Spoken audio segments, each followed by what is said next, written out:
Picture this. You decide that once and for all, you're going to take your health seriously, and you start reading. And suddenly, you're told you have to track your HRV, do some zone 2 cardio, take magnesium glycinate, and why not take a cold plunge at 6 in the morning. And instead of feeling healthier, you actually feel exhausted just thinking about it. That's what I call the optimization death spiral. And believe me, I was right in the middle of it.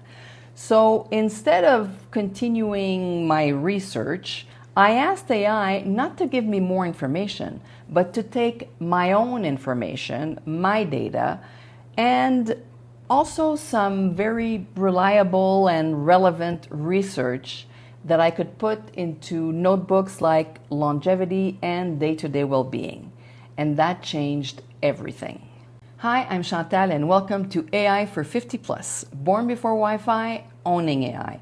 Today, I'm super excited to start the Smart Longevity series, and I'll concentrate on sharing the foundation I built so that AI finally gave me the answers that were relevant to me. But before that, I'll briefly share what's coming in the series because I have a feeling you'll want to tag along. The series has 9 videos total, and we start here with video 1 about the how-to and the setup. Then we run 7 real AI experiments on sleep, movement, social connection, blood work, the gender gap in aging, biological age versus chronological age, and daily routines. And we close with a video that I think is probably the most important of all, a bit of a warning about what happens when you get caught into that optimization death spiral.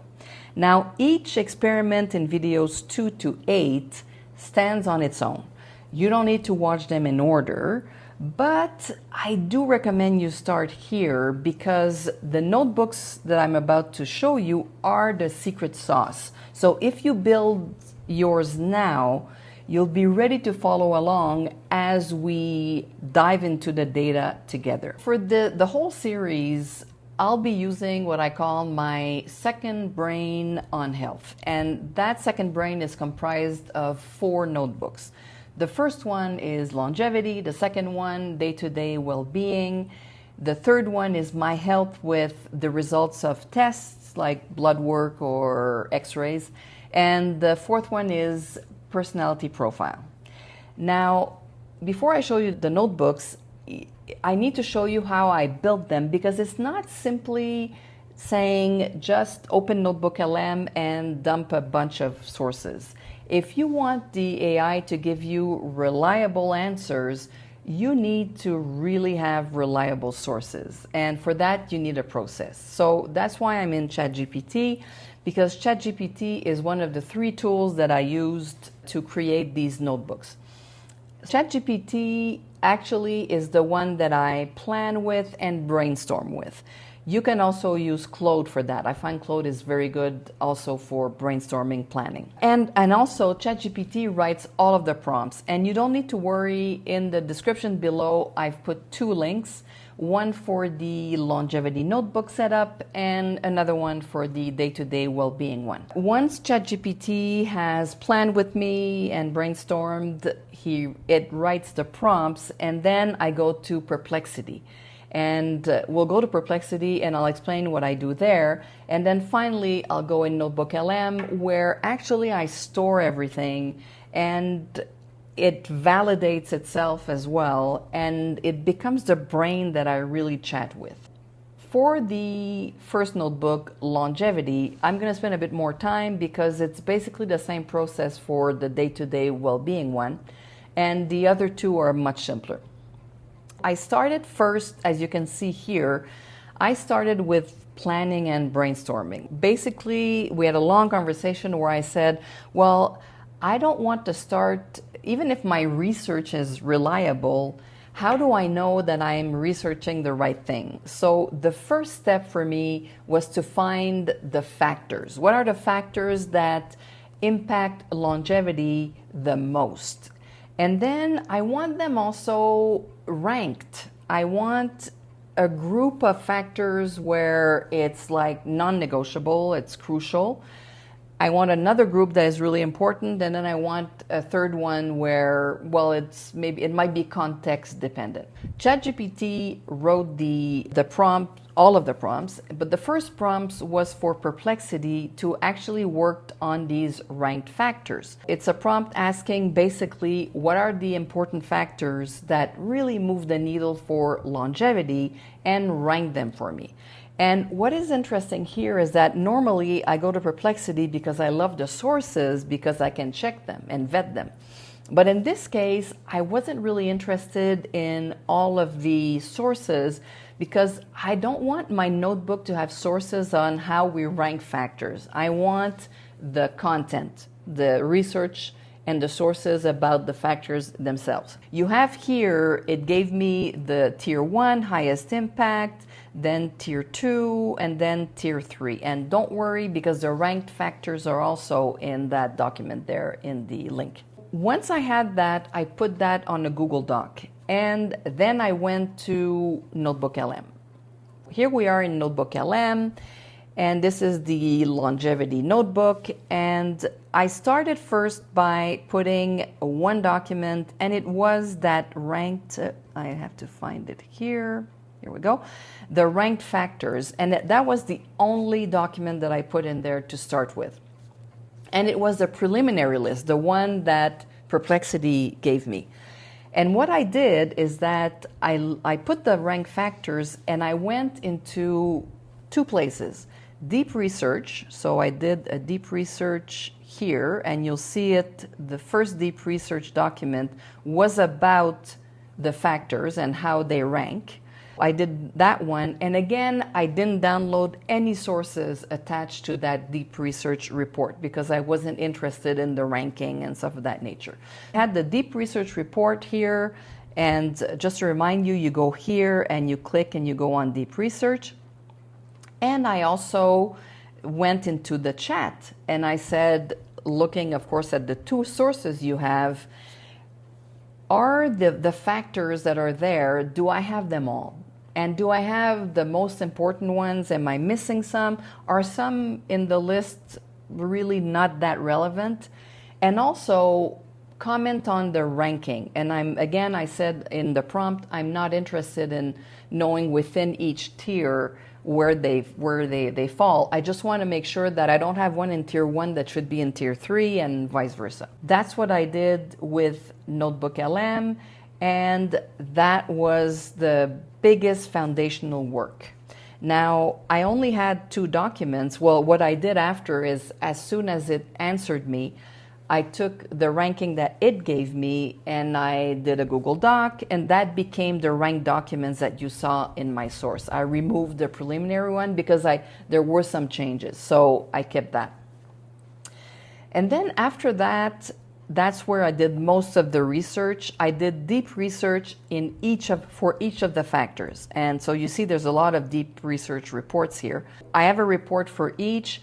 And then what was really important is that I could not have downloaded all of the sources that went with each of the deep research because I would have gone way over the 300 sources max. That's where most of the work was. I had to look at each of the reports with the sources, and I went in the sources, I clicked to see the source. If I saw, of course, duplicates, I could remove them, but I went through all of them.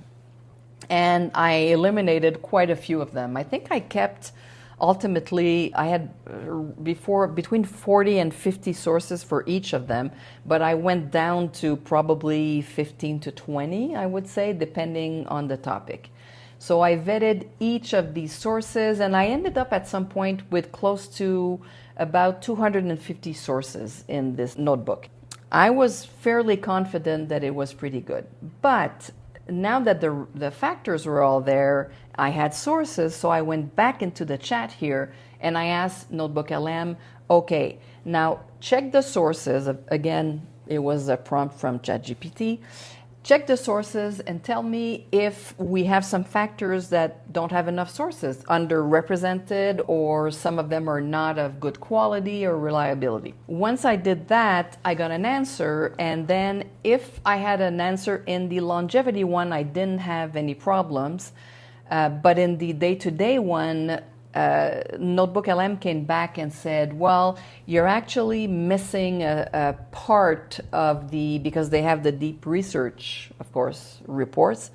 You're missing an important aspect of this alcohol, say.